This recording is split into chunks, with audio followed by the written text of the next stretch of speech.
Amados irmãos, convido para que vocês abram a palavra de Deus em Filipenses 1, de 27 a 30. Carta de Paulo aos Filipenses, capítulo 1, versículos 27 a 30. Diz assim a palavra de Deus: Vivei acima de tudo por modo digno do Evangelho de Cristo, para que, ou indo ver-vos, ou estando ausente, ouça no tocante a vós outros, que estáis firmes em um só espírito, como uma só alma, lutando juntos pela fé evangélica, e que em nada estáis intimidados pelos adversários, pois o que é para eles prova evidente de perdição, é para vós outros de salvação, e isto da parte de Deus. Porque vos foi concedida a graça de padecerdes por Cristo, e não somente de credes nele. Pois tendes o mesmo combate que vistes em mim, e ainda agora ouvis que é o meu. Eu quero meditar com os irmãos essa manhã sobre o tema um chamado à fidelidade ao Evangelho. Um chamado à fidelidade ao Evangelho. Vamos estar orando. Pai bendito e santo, louvamos e engrandecemos o Teu nome, ó Deus, nesta manhã mais uma vez, pois o Senhor é o Deus único e verdadeiro, é o Deus soberano sobre todas as coisas, é o Deus que prometeu sustentar, ó Deus, a Tua igreja e os Teus servos. Te damos graças, ó Deus, pois o Senhor tem feito isso ao longo dos anos, até os nossos dias, e fará até a segunda vinda do Senhor. Sabemos, ó Deus, e temos esta esperança no nosso coração. Rogamos a Ti, ó Deus, nesta manhã, que o Senhor nos fortaleça, ó Deus, fala os nossos corações através da bendita palavra do Senhor. Que como, ó Deus, essas verdades para aqueles filipenses ali na sua época foi, ó Deus, verdade para eles, seja de fato também para nós, para a Igreja da Praia do Canto, ó Deus, e para a Tua glória e louvor, ó Deus. Em nome de Jesus nós oramos. Amém. Meus irmãos, eu gostaria de dividir esse texto em 4 lições. A primeira delas é: a igreja deve ter firmeza no viver. O segundo, a igreja deve ter unidade no Evangelho. Em terceiro, a igreja deve ter intrepidez diante dos seus adversários. Em quarto, a igreja deve ter o privilégio de sofrer por Cristo. Apóstolo Paulo, essa é uma das cartas que ele escreve quando ele está preso, provavelmente em Roma, não é uma unanimidade, mas provavelmente ele preso em Roma, ele escreve essa carta aos Filipenses. E os Filipenses, eles eram muito especiais para Paulo. Nós podemos perceber isso em alguns textos. O primeiro deles está no capítulo 1, de 3 a 5, quando Paulo diz assim: Dou graças ao meu Deus por tudo que recordo de vós, fazendo sempre com alegria súplicas por todos vós, em todas as minhas orações, pela vossa cooperação no Evangelho, desde o primeiro dia até agora. Essa igreja, ela então foi uma das únicas e primeiras igrejas que se envolve com o ministério do apóstolo Paulo, não só espiritualmente, mas financeiramente. Nós vamos ver aí no capítulo 4, dos versos 15 e 16, quando Paulo diz assim aos Filipenses, 4, 15 e 16, ele diz assim: E sabeis também vós, ó Filipenses, que no início do Evangelho, ou seja, quando ele chegou ali para fundar aquela igreja, quando parti da Macedônia, nenhuma igreja se associou comigo no tocante a dar e receber, senão unicamente a vós outros, porque até para Tessalônica mandastes não somente uma vez, mas duas, o bastante para as minhas necessidades. Então os filipenses, eles se envolveram com Paulo em todos os aspectos. E Paulo tinha então muito carinho com essa igreja, muito carinho. E ele então, ele preso ali, ele escreve essa carta, pois ele havia ouvido algumas questões desta igreja, e ele então pega e pede a Epafrodito para que mande essa carta, carregue essa carta ali para eles, para que seja lida. E aí, nesse texto que nós acabamos de ler, nós vamos ver aí no versículo 27, quando ele diz assim: vivei acima de tudo por modo digno do Evangelho de Cristo, que Paulo está mostrando aí que essa igreja, ela deveria ter firmeza de fato no viver. E essa palavra aí que ele usa, vivei, no original, é exercer a cidadania, ou seja, viver impondo os princípios do Evangelho de Cristo. Eles deveriam viver dia a dia impondo as verdades do Evangelho que eles tinham ouvido de Paulo e pôr em prática isso. E isso é de fato uma característica não só do apóstolo Paulo, mas de todos os apóstolos, de unir a doutrina com a prática. A doutrina com a prática, ou seja, não só de fato assimilar aquilo que a Escritura está dizendo, impondo a eles, mas de fato praticar isto. E Paulo então está exortando para que eles vivam de fato como cidadãos do reino aonde eles estão, que a cidadania do reino deles deveria estar acima da cidadania romana, né? Filipos é uma cidade, uma colônia ali romana, e eles viviam bastante essa cidadania romana, mas Paulo está mostrando para eles que eles devem viver a cidadania do reino de Deus, que está acima da cidadania romana, que eles deveriam de fato olhar para o mundo e para todas as questões ao seu redor com a cosmovisão bíblica.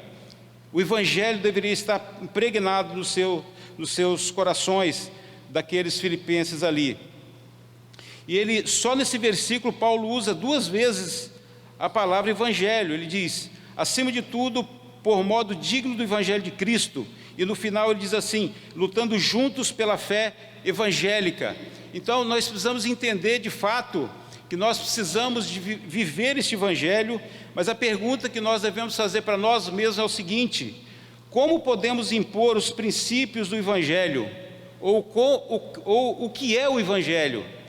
O que é o Evangelho? Precisamos ter esse entendimento bem quisto no nosso coração, nossa mente, para que de fato esses princípios do Evangelho sejam postos no nosso viver.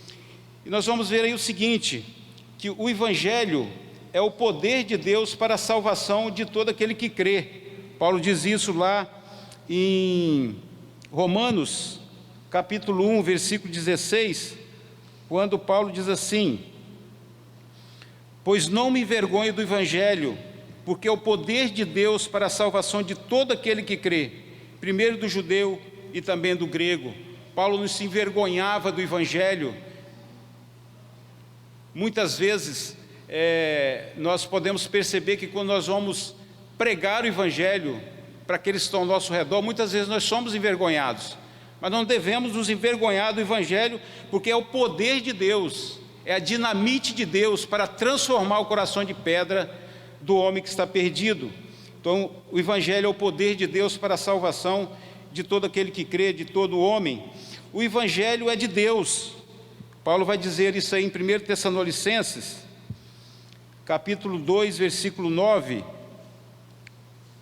2:9, Paulo diz assim, 1 Tessalonicenses 2:9, porque vos recordais, irmãos, do nosso labor e fadiga, de como noite e dia, labutando para não vivermos à custa de nenhum de vós, vos proclamamos o Evangelho de Deus. Este Evangelho de Deus, Paulo então está se esforçando aí nessa pregação, e no capítulo 3, versículo 2, ele vai dizer também: enviamos nosso irmão Timóteo, ministro de Deus no Evangelho de Cristo, para, em benefício da vossa fé, confirmar-vos e exortar-vos. Enviamos nosso irmão Timóteo, ministro de Deus do Evangelho de Cristo. Então agora ele está dizendo que este Evangelho, que é o Evangelho de Deus, é o Evangelho de Cristo, aquilo que Cristo fez na cruz, este é o Evangelho que nós devemos viver e pregar. Mas o Evangelho também, ele é o Evangelho da graça de Deus.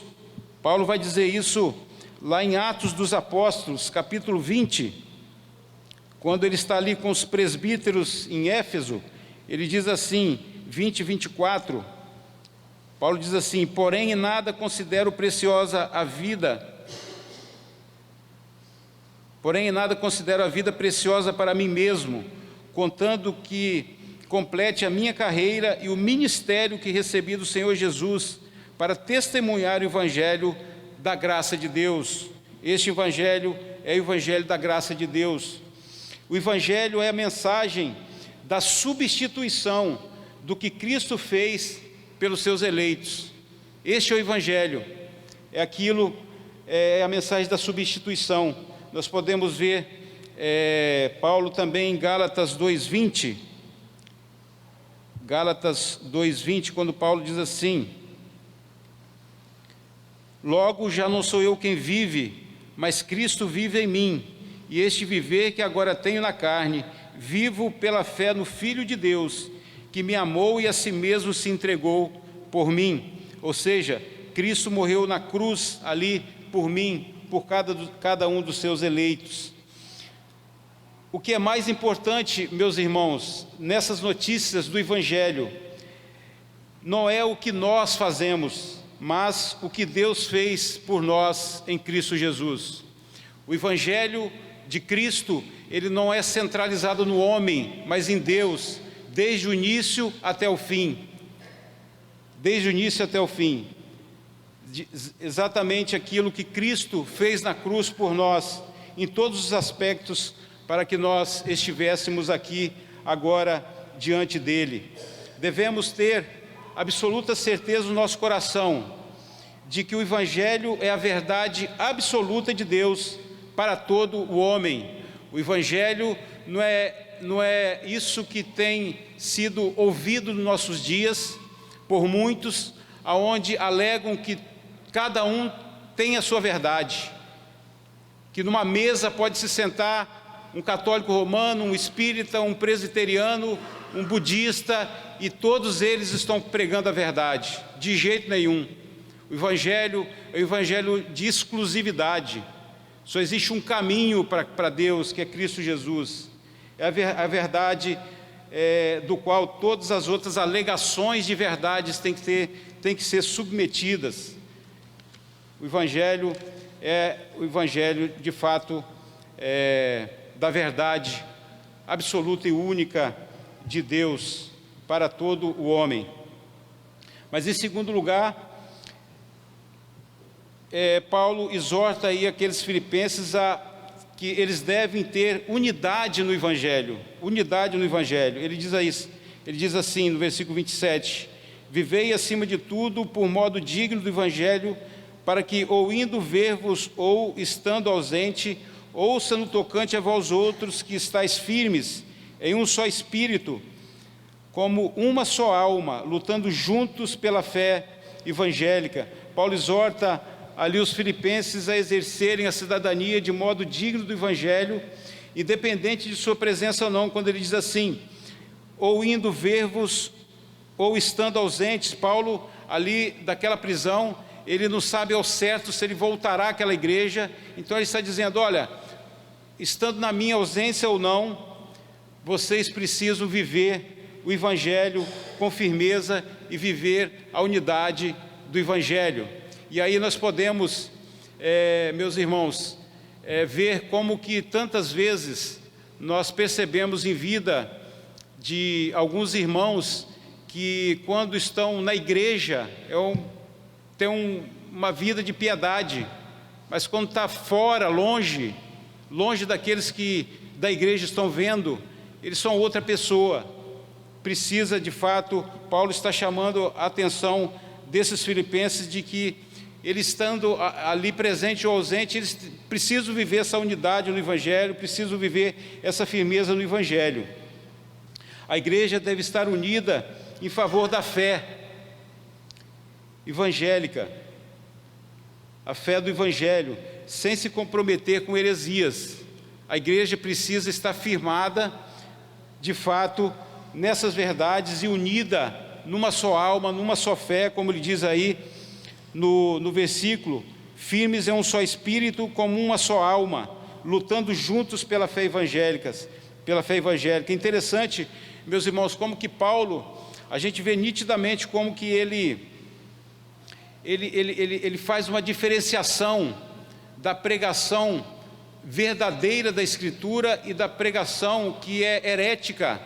Ou seja, quando ele se depara com heresia dentro da igreja, ele fica irado, ele se ira. Nós vamos ver aqui no versículo. Mas aqui, aos Filipenses, ele levanta uma questão interessante, porque ele diz o seguinte, em Filipenses 1, de 12 a 18, os irmãos acompanham Filipenses 1, de 12 a 18, Paulo coloca assim: quero ainda, irmãos, cientificar-vos de que as coisas que me aconteceram têm antes contribuído para o progresso do Evangelho, de maneira que as minhas cadeias em Cristo se tornaram conhecidas de toda a guarda pretoriana e de todos os demais. E a maioria dos irmãos, estimulados no Senhor por minhas algemas, ousam falar com mais desassombro a palavra de Deus. Alguns efetivamente proclamam a Cristo por inveja e porfia, outros, porém, o fazem de boa vontade. Estes, por amor, sabendo que estou incumbido da defesa do Evangelho. Aqueles, contudo, pregam a Cristo por discórdia, insinceramente, julgando suscitar tribulação às minhas cadeias. Todavia, que importa? Uma vez que Cristo, de qualquer modo, está sendo pregado, quer por pretexto, quer por verdade, também com isto me regozijo, sim, sempre me regozijarei. Meus irmãos, a gente, vez por outra, tem ouvido pessoas usando este versículo, dizendo assim, quando Paulo diz assim: todavia, que importa, uma vez que Cristo, de qualquer modo, está sendo pregado, quer por pretexto, quer por verdade, também com isso me regozijo. De forma alguma, Paulo está aqui encobertando heresia, de forma alguma. Paulo aqui está dizendo que ele não está julgando a intenção. Alguns ali estavam pregando o Evangelho estimulados porque Paulo está preso por causa do Evangelho. Paulo está sofrendo ali por causa do Evangelho. E esses irmãos, estimulados com isso, estão pregando o Evangelho. Mas outros estavam fazendo por inveja. E Paulo não está julgando isso aí. Paulo está dizendo, se a verdade está sendo pregada, deixa ser pregada. Mas, quando Paulo vai se deparar, lá em Gálatas 1, de 6 a 9, peço aos irmãos que abram, quando ele vai se deparar com heresia, ele diz que sejam anátemas ou amaldiçoados, quando ele diz assim: admira-me que estejais passando tão depressa daquele que vos chamou da graça de Cristo para outro evangelho, o qual não é outro senão que há alguns que vos perturbam e querem perverter o evangelho de Cristo. Mas, ainda que nós, ou mesmo um anjo vindo do céu, vos pregue evangelho que vá além do que vos temos pregado, seja anátema. Assim como já dissemos, e agora repito, se alguém vos pregue evangelho que vá além daquele que recebeste, seja amaldiçoado, seja anátema. E Paulo está se colocando aqui, se mesmo nós, os apóstolos, estivermos pregando algo que está fora das Escrituras, seja amaldiçoado. Então Paulo, ele está exortando aqui aos filipenses para que vivam uma vida de unidade, que preguem o Evangelho, que resistam às heresias. A igreja, ela deve ser uma família maior, onde um ampara o outro. E eu gostaria que os irmãos também abrissem 1 Tessalonicenses, eu gosto demais desse texto, 1 Tessalonicenses 5,14, quando ele diz assim: exorto-vos também, irmãos, a que admoesteis os insubmissos, consoleis os desanimados, ampareis os fracos e sejais longânimos para com todos. A palavra de Deus, meus irmãos, nos mostra que o aconselhamento, ele não é só para a liderança da igreja fazer, mas para cada um de nós, cada um de nós.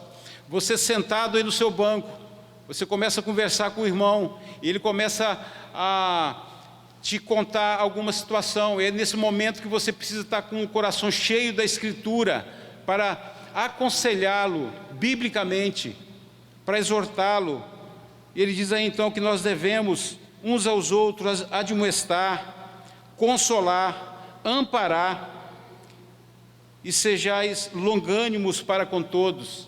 Esta é uma tarefa da igreja, de cada um de nós, é uma responsabilidade de cada membro da igreja, de estar de fato cheio da palavra de Deus, para estar aconselhando de forma bíblica, de forma que agrada ao Senhor, de forma que exalta a Cristo. Mas mais, meus irmãos, nós vamos ver nesse texto, no versículo 28 agora, quando diz assim: e que em nada estáis intimidados pelos adversários, pois o que é para eles prova evidente de perdição, é para vós outros de salvação, e isto da parte de Deus. A igreja, ela de fato deve viver essa intrepidez contra os adversários.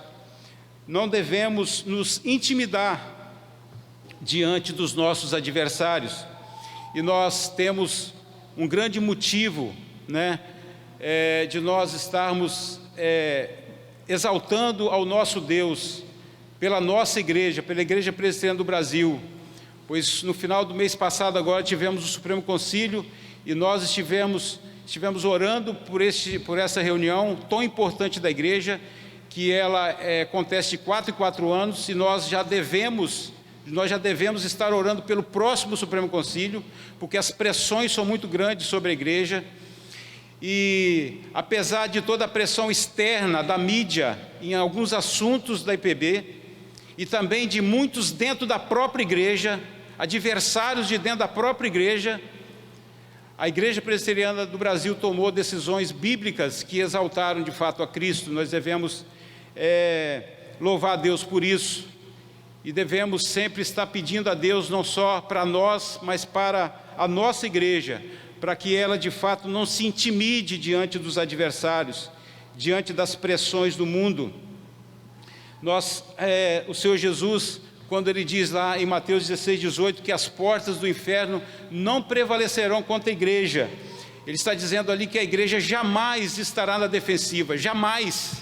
A igreja sempre estará na ofensiva, está sempre no ataque. As portas do inferno não prevalecerão contra a igreja. E a Bíblia, meus irmãos, ela nos mostra de forma clara quais são os nossos adversários. Nós sabemos muito bem os nossos adversários, que é o diabo, o mundo e a carne, e devemos resistir a esses adversários, resistir às tentações de Satanás, devemos resistir às ofertas do mundo, resistir a não fazermos morada neste mundo, a amarmos este mundo, essa ideologia do mundo. Não devemos amar isso, devemos ficar de fato longe disso, com os olhos em Cristo, e devemos também estar resistindo à nossa própria carne, de um viver santo diante do Senhor, e resistindo tudo aquilo que é contrário à Escritura, os nossos pecados, a nossa justiça própria, que tantas vezes nós queremos viver pela lei, querendo agradar a Deus com aquilo que nós fazemos. Devemos fugir dessas coisas, e a nossa vida deve estar de fato totalmente descansada em Cristo e na sua obra, naquilo que Ele fez na cruz por nós. Paulo diz em Filipenses capítulo 3, versículo 2, assim: acautelai-vos dos cães, acautelai-vos dos maus obreiros, acautelai-vos da falsa circuncisão. Ali dentro nessa igreja também havia aqueles judaizantes, onde eles queriam eles queriam pregar que os gentios eles precisavam crer em Cristo, mas eles precisavam também fazer algumas coisas da antiga aliança, e Paulo então resiste a isso, ele resiste a isso, a justiça própria, e ele diz aí também, no capítulo 3, 18 e 19, Paulo diz assim, capítulo 3, 18 e 19, pois muitos andam entre nós, dos quais repetidas vezes eu vos dizia, e agora vos digo, até chorando, que são inimigos da cruz de Cristo. O destino deles é a perdição, o Deus dele é o ventre, a glória deles está na sua infâmia, visto que só preocupam com as coisas terrenas, só se preocupam com as coisas terrenas. Meus irmãos, de fato, como Paulo está dizendo aí, que até chorando ele está ali olhando para esses adversários, e como é triste de fato nós olharmos para muitos dos nossos que estão na igreja 30, 40, 50 anos, e que são adversários da igreja, e não deixam de perturbar. Nós temos muitos hoje dessa forma, e precisamos de fato enfrentar essas pessoas com a verdade do Evangelho, resistir com intrepidez esses adversários. E Paulo diz aí que o fracasso dos adversários e a firmeza dos crentes é a prova de que Deus está levando avante o seu propósito, quando diz aí, pois o que é para eles prova evidente de perdição, é para vós outros de salvação, e isso da parte de Deus. E isso que acontece quando nós olhamos para o mundo, e o mundo tem levantado pautas que querem que a igreja se dobre diante dessas pautas mundanas, diabólicas e antibíblicas. Nós podemos perceber que quando a igreja resiste, quando nós resistimos a isso, quando nós olhamos para a Escritura e tomamos a posição da Escritura, isso é uma prova evidente de que Deus está sustentando a sua igreja, que Deus está sustentando a sua vida na verdade, não esmorecendo diante da verdade. Então, como Paulo diz aí, pois o que é para eles prova evidente de perdição, é para vós outros de salvação. Eles estão olhando para nós e não estão entendendo, estão dizendo, esse povo está perdido, mas de fato, Deus é que está nos sustentando dia a dia. Essa firmeza, meus amados irmãos, Paulo coloca aí que não é mérito do homem, não é mérito nosso, e sim de Deus que nos sustenta, quando ele diz aí assim, e isto da parte de Deus, e isso da parte de Deus, é Deus que nos sustenta. Nós não podemos dizer que a Igreja Presbiteriana do Brasil, ela é firme, tomou decisões firmes na palavra de Deus, porque ali tinha bons homens. Sim, de fato, meus amados irmãos, graças a Deus que Deus tem preservado a igreja com bons homens, com homens fiéis e também idôneos e irrepreensíveis, mas não é por isso que a igreja ela está firme porque Deus a sustenta. Essa foi a promessa dele, e jamais ele vai deixar de descumprir, pois nós conhecemos o nosso Deus e sabemos que ele cumpre todas as suas promessas. Isso, meus irmãos, como traz para nós segurança. Nós não precisamos viver desesperados, porque de uma hora para outra pode entrar alguém por aquela porta e dizer, eu quero casar aqui com outro homem agora. Não, nós precisamos temer isso, de jeito nenhum. A igreja precisa estar firme na verdade da palavra de Deus. E em quarto e último lugar, o texto nos diz aí no versículo 29 a 30, que a igreja ela deve ter o privilégio de sofrer por Cristo. 29 e 30 diz assim, porque vos foi concedida a graça de padecerdes por Cristo, e não somente de credes nele, pois tendes o mesmo combate que vistes em mim, e agora ouvis que é o meu. Meus amados irmãos, nós temos bem claro na nossa mente, no nosso coração, que a salvação ela foi totalmente gratuita, graça de Deus, não é? Cristo fez tudo na cruz por nós. conquistou todas as benécias da vida cristã para nós na cruz do Calvário. Mas tantas vezes, quando nós sofremos, tantas vezes nós perdemos isso de vista. E Paulo está dizendo aqui que isso é graça, porque vos foi concedida a graça de padecer por Cristo e não credes nele. Nós não só recebemos graça de Deus em sermos salvos por Ele, mas recebemos graça por Ele quando nós sofremos pelo Evangelho, E nós precisamos entender algumas coisas, meus irmãos, com relação ao Evangelho, com relação ao sofrimento. Nós vamos ver alguns textos. O sofrimento traz a alma do crente para mais perto de Cristo. Vamos ver Jó,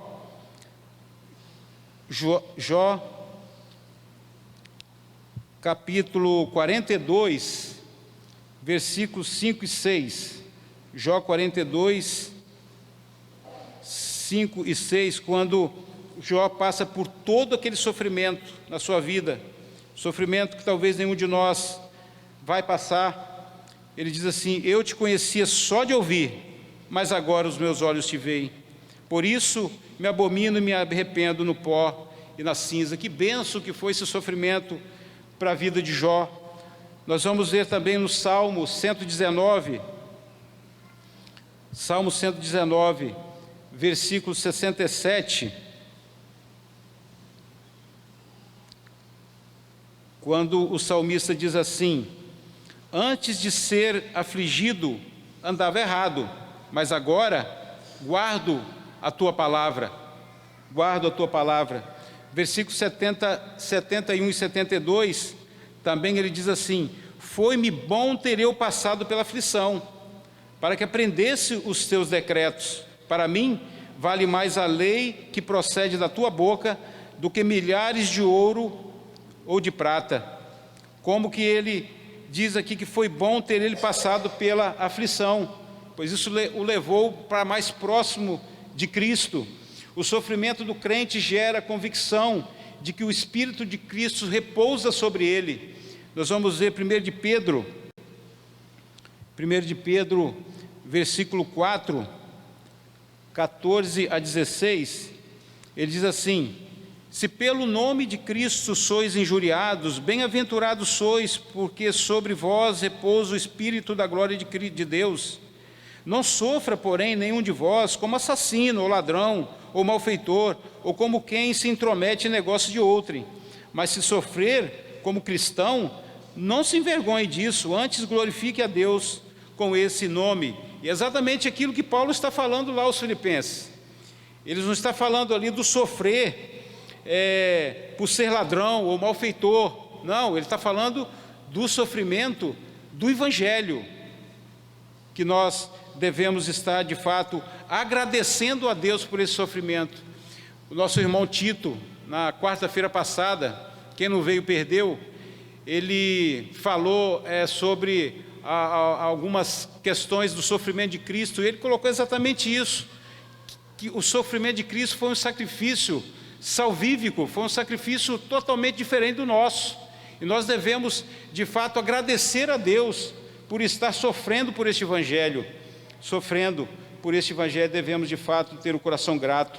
O sofrimento do crente será galardoado no porvir. Paulo diz isso aos Romanos, capítulo 8, versículo 18, quando ele diz assim: porque para mim tenho por certo que os sofrimentos do tempo presente não podem ser comparados com a glória a ser revelada em nós. Não pode ser comparado com a glória a ser revelada em nós. Os irmãos percebem que Paulo aqui ele está preso ali injustamente, ele está preso por causa do Evangelho, e a esperança dele não morre, a esperança dele é de animar a si mesmo e aos outros em sofrer por causa do Evangelho. O sofrimento do crente é com frequência um meio de encorajar os irmãos na fé. Ele diz isso aí em Filipenses 1, de 12 a 14, quando ele diz Quero ainda, irmãos, certificar-vos de que as coisas que me aconteceram têm antes contribuído para o progresso do Evangelho, de maneira que as minhas cadeias em Cristo se tornaram conhecidas de toda a guarda pretoriana e de todos os demais. Eles colocavam ali os soldados romanos para guardar Paulo, guardar aqueles presos ali, e eles, de tempo em tempo, eles mudavam de equipe. E Paulo está pregando, Paulo está aproveitando essa oportunidade para pregar. Ele está dizendo que de tal forma que Cristo se tornou conhecido de toda a guarda pretoriana. E a maioria dos irmãos, estimulados no Senhor por minhas algemas, ousam falar com mais desassombro a palavra de Deus. Coisa extraordinária. Meus amados irmãos, Paulo está ali preso, pregando o Evangelho, e os irmãos lá fora estão vendo esse exemplo, estão também pregando o Evangelho. E Paulo ali, então, ele dá esse testemunho e encoraja os irmãos. Paulo, ele se coloca, então, como exemplo de sofrer por Cristo.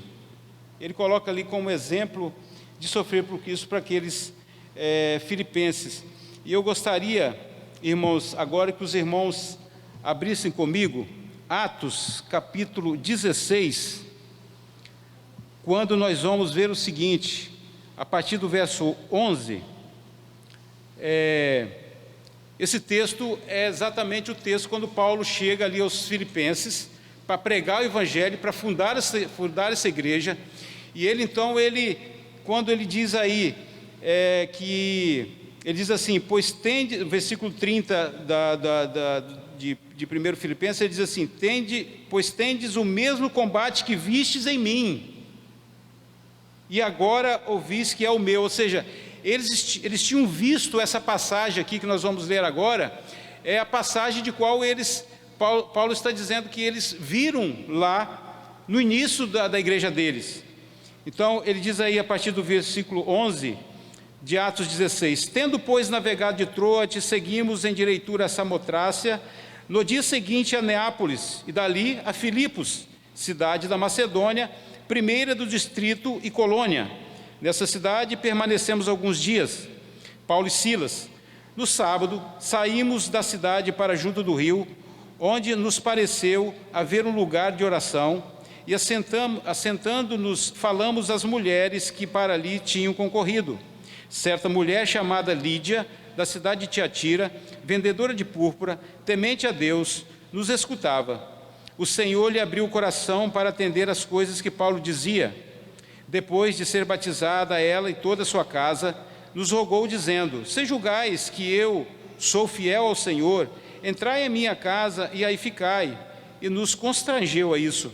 Aconteceu que, indo nós para o lugar de oração, nos saiu ao encontro uma jovem possessa de espírito adivinhador, a qual, adivinhando, dava grande lucro aos seus senhores. Seguindo a Paulo e a nós, clamava dizendo, estes homens são servos de Deus, do Deus Altíssimo, e vos anunciam o caminho da salvação. E isso se repetia por muitos dias. Então Paulo, já indignado, voltando-se, disse ao Espírito, em nome de Jesus Cristo eu te mando, retira-te dela. E ele da mesma hora saiu. Vendo os seus senhores que se lhes fizera esperança de lucro, agarrando a Paulo e Silas, os arrastaram para a praça, à presença das autoridades, e levando-os aos pretores, disseram, estes homens, sendo judeus, perturbam a nossa cidade, propagando costumes que não podemos receber, nem praticar, porque somos romanos. Levantou-se a multidão unida contra eles, e os pretores, rasgando-lhes as vestes, mandaram açoitá-los com as varas. E depois de lhes darem muitos açoites, os lançaram no cárcere, ordenando ao carcereiro que os guardasse com toda a segurança. Estes, recebendo tal ordem, levou-os para o cárcere interior e lhes prendeu os pés ao tronco. Por volta da meia-noite, Paulo e Silas oravam e cantavam louvores a Deus, e os demais companheiros de prisão escutavam.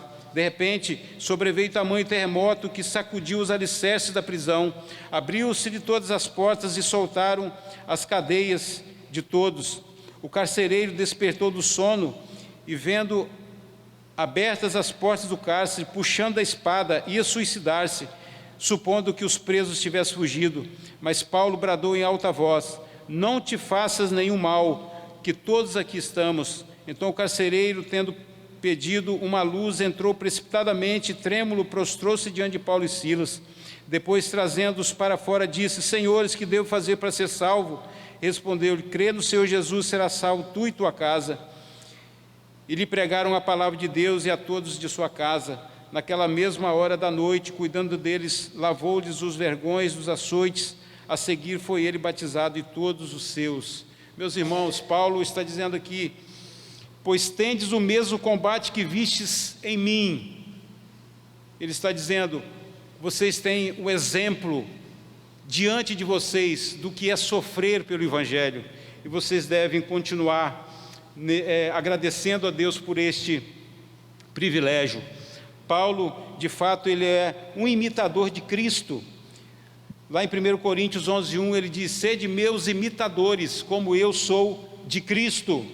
Em Filipenses 3, de 12 a 14, Paulo vai dizer assim: não que eu já tenha recebido ou tenha já obtido a perfeição, mas prossigo para conquistar aquilo para o que também fui conquistado por Cristo.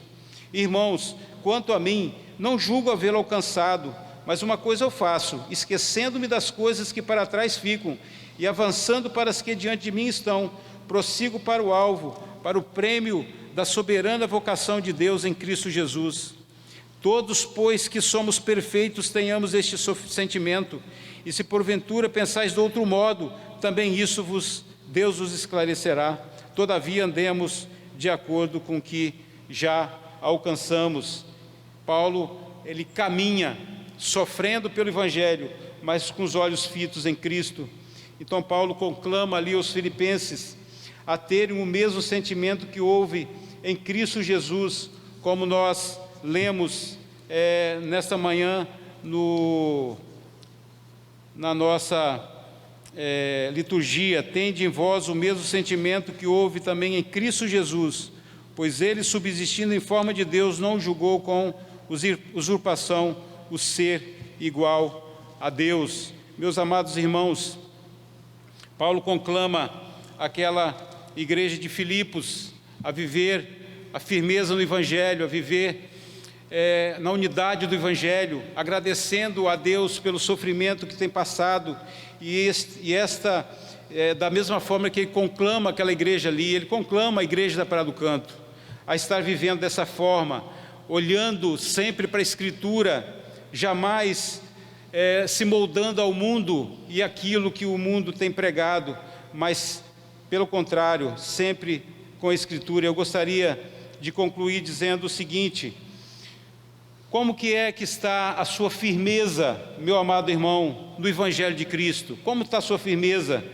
Como está o seu tempo diário da leitura da Escritura? Como está sendo isso? Como está sendo a sua comunhão com a igreja, de ser aconselhado, de aconselhar? Você tem exercido isso no meio da igreja? Como está a sua vida de oração, a sua vida de comunhão com Cristo? Como está? E mais, como que está o amor de uns para com os outros em Cristo Jesus? A unidade do Evangelho. Precisamos viver a hospitalidade, abrir o nosso lar para receber os irmãos, para conversarmos, para bater um papo. Precisamos ter isso em nós. Tantas vezes estamos vivendo só na nossa família ali, e nós tantas vezes somos grandemente abençoados quando nós recebemos um irmão no nosso lar, onde nós podemos compartilhar as coisas. Devemos de fato também vivermos aconselhando uns aos outros, sendo suporte uns aos outros.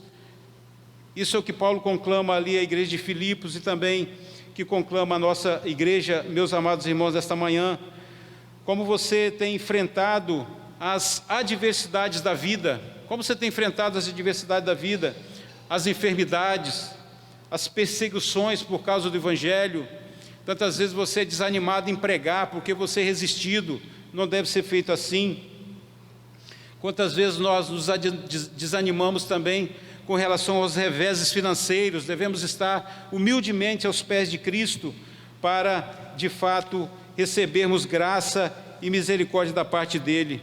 E também, por último, quando Paulo diz aí que existe os inimigos do Evangelho, eu quero falar para você, nesta manhã que está no meio de nós, que não nasceu de novo, você é o inimigo do Evangelho, é o inimigo de Cristo, você precisa se reconciliar com Ele, você de fato precisa arrepender dos seus pecados e crer nesta obra gloriosa e graciosa de Cristo na cruz do Calvário.